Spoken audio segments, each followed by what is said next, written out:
បាទបងប្អូនបាទថ្ងៃនេះនាំបងប្អូនមកមើលពី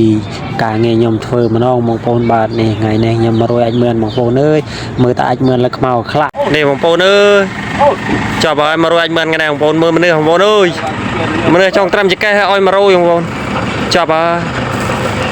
មើលបងប្អូនយំស្រែថ្ងៃនេះហើយនេះធីមយើងក៏ចាប់ផ្ដើមហូបបាយហូបទឹករួចក៏ចាប់ផ្ដើមចោះធ្វើការបងប្អូនបាទនេះបើកឆាកក្បាលដំបងបងប្អូនខ្ញុំក៏សុំបងថនតិចបងប្អូនបាទថនជូតពុំម៉ែបងប្អូនទស្សនាមើលទាំងអស់គ្នាតែការងារយើងមក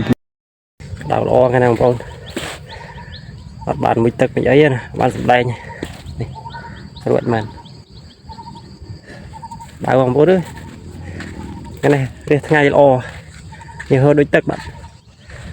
មើលនេះហើយយើងក៏យកបាម៉ាឡាណាបងប្អូនក៏នឹមគ្នាសម្រាប់ថ្ងៃត្រង់បងប្អូនហូបបាយសិនបងប្អូនបាទនេះមើលធីមយើងមានតែ10នាក់នេះអីបងប្អូនអើយការងារខ្ញុំមិនមានការងារអីច្បាស់លាស់ទេបងប្អូនទៅចម្រោះបាទរាល់ថ្ងៃបាទហើយ